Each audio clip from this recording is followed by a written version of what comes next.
Hello साथीहरू, फेरि पनि स्वागत छ मेरो युट्युब च्यानल आरआर भ्लगमा। आज चाहिँ म सिम्पल मेकअप लुक देखाउँदैछु र आज मलाई मेकअप गर्ने मन लागेर मेकअप गरेको र त्यसपछि मैले सबैभन्दा पहिला सनस्क्रिम लगाएँ। सनस्क्रिमलाई पुरै फेसमा लगाएँ र राम्रोसँग ब्लेन्ड गरेँ र त्यसपछि मैले प्राइमर लगाएँ। प्राइमरलाई चाहिँ थोरै हातमा राखेँ, राम्रोसँग हातमा मिक्स गरेर पुरै फेसमा लगाएँ। र प्राइमरलाई लगाउँदा चाहिँ ट्याप ट्याप गरेर लगाउनुपर्छ र प्राइमर लगाउँदा बित्तिकै फाउन्डेसन लगाउनुहुन्न। मैले चाहिँ प्राइमरलाई सुक्न दिएँ 2 मिनट र त्यसपछि मैले फाउन्डेसनलाई एप्लाई गरेँ। फाउन्डेसनलाई चाहिँ ब्लेन्डरले पुरै फेसमा एकै नासो ब्लेन्ड गरेर त्यसपछि मैले पिङ्क ब्लस गालामा लगाएँ।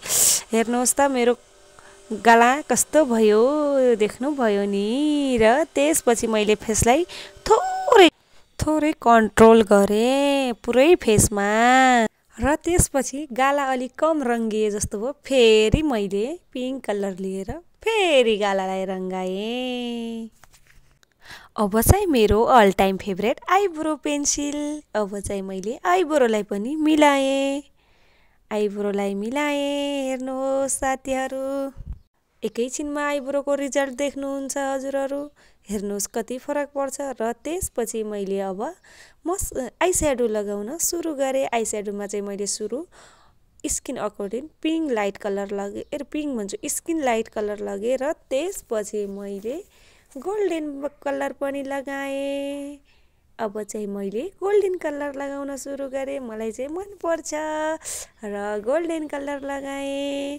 थोरै एप्लाई गरेर र त्यसपछि मैले गोल्डन कलरको छेउछेउमा लाइनमा ब्ल्याक आई स्याडो लगाएँ। गाजललाई चाहिँ मैले थोरै छेउमा मात्रै लगाएको र त्यसपछि अब चाहिँ मैले लिप लाइनर लगाएँ। लिप लाइनर पनि मैले आइब्रो पेन्सिलको सहायताले बनाएको र हेर्नुहोस् लिप लाइनर लगाएपछि चाहिँ ओठ कति राम्रो देखिन्छ। र त्यसपछि मलाई मनपर्ने मेरो स्विट लिपस्टिक लगाएँ। स्विट लिपस्टिक लगाउँदा बित्तिकै मान्छेलाई कति फरक देखिन्छ कि हुन। त्यसपछि मैले थोरै लिपस्टिकलाई माथि चिपस्टिक लगाएँ र त्यसपछि मैले अब लगाउन पर्ने हाइलाइटर त नलगाइ नहुने, वाउ हाइलाइटर लगाएँ।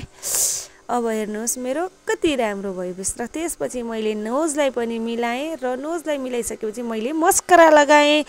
साँच्चै अझ फेरि मैले कालो गाजल लाउन बिर्सेछु त फेरि मैले आँखा मुनि गाजल लगाएँ र म रेडी हुन सुरु भएँ।